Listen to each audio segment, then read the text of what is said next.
Yo, what's up with the Arcane family? It's Mon the Shill, and today this video is gonna be talking about how to get over the past. Uh,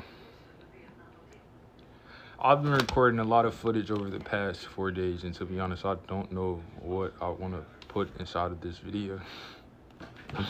But I think that the video is gonna turn out how it turned out. But let's talk about how to get over the past. The past is something that's still happening. Let me draw the framework. If space-time...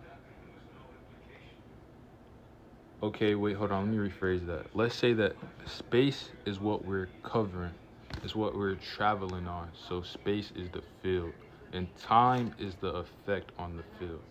So space is the field. Like if we're playing baseball, the field is space. It's the space that we interact with, and the time on the clock is what's keeping track of the game.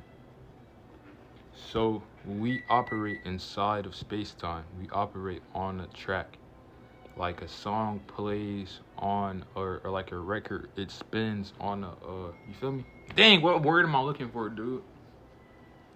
A song, it plays on, bro, what does a song play on? The track, right? And a record player records on the record. It's like, yo, let me not get lost in the sauce, bro. But yeah, space is what we're covering and time is how we're traveling. If God is outside of space-time, that means, I used to think that it means that he sees you at every age. Like, he knows the person that I was when I was 5. He knows the person that I am now. But I realized that God being outside of space and time means that God sees and recognizes you for your soul in every single moment possible. Because time isn't real. Because it's everywhere. Everything all at once.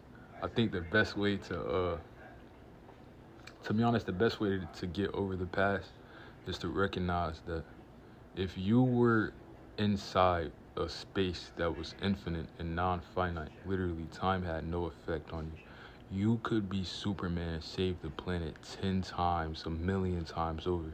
And sure, they'll praise you as their hero, but if you know that you're the one that put them in peril, and it's just another version of yourself that you made weaker than you, then what would be the point? You can make everyone superheroes, but then nobody will need to be saved. It creates a society.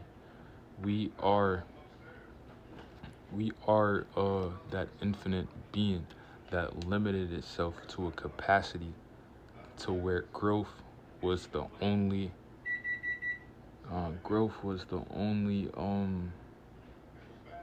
the only way out. To put it clearly, it's like you could have fell, you can fall, or you can be risen again.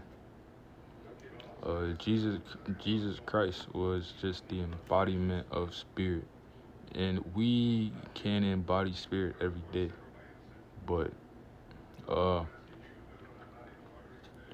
doing it in the same way that Jesus did is incredibly difficult. That's why he's the one that paved the way for us.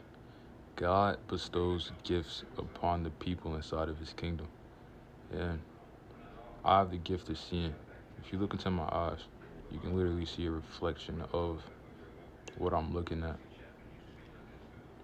You know,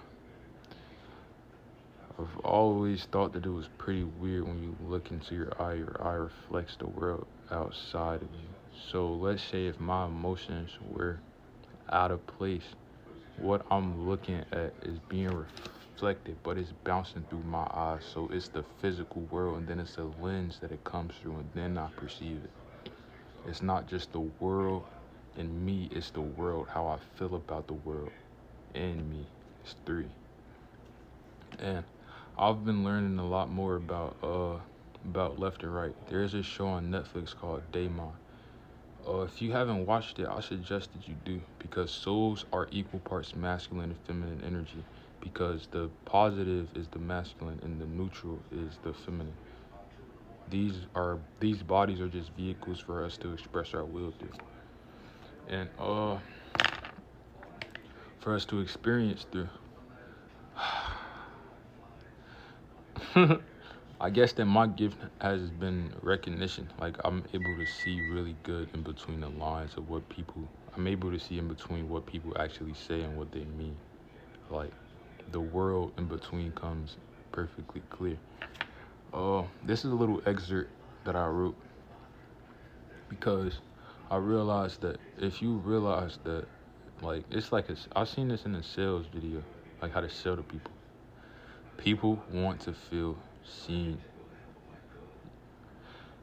If you know someone better than they know themselves, then you can kind of manipulate around them by pretending that you don't know it.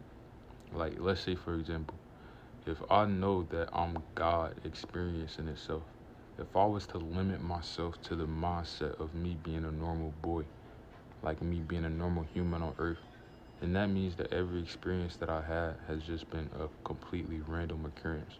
But if I look at it through the lens of everybody is a small fraction of myself, then I can just see that I did this for my own growth.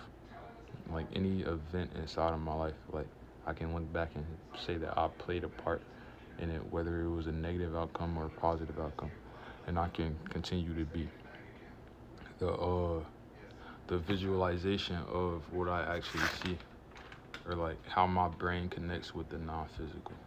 So, dude, let me read this quick excerpt because I wrote it and I think that it probably could fit inside this video. On the strings of your heart is where I play. I pull at what it means to embody the heart of a kingdom that holds itself together. On the strings of your heart, that's where I play. I pull at the feeling of being human, interpreting the unseen world where you experience an emotion.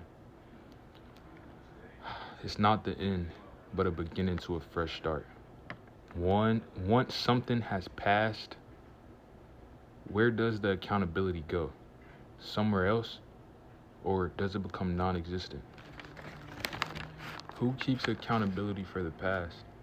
Yo, sometimes when I be talking, I be wondering like, who is it working through me?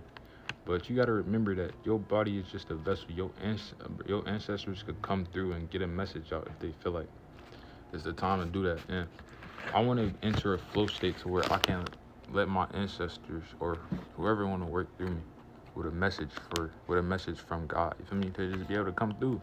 I was doing that with the daily insights, but I'm not gonna lie, it was personal. Personally, me, I failed. I didn't complete day 100. To be honest, I don't think I am. I ain't gonna lie, cause when I get to day 100, I feel like it'd be complete, like 100%, and I never want to stop. We got to day 66, 67. I guess is where it's gonna stay at. I hope that you was able to understand that right now in this moment, the energy that we are using, it comes from ether. Like I'm full of ether. You're probably full of ether, and ether makes up about 98% of the universe, and the universe that's always expanding. Life is always being created, but that also means that destruction is always evident, because life is equal parts destruction and creation. Just like how you gotta break yourself down and build yourself back up and become a better person. Or sometimes I think it's about breaking down barriers that you placed in between you and yourself because of the world. Uh, I don't know. I hope that I was able to get through to y'all with this message. I'm thinking about doing some lives where we talk about this. I love y'all. Peace.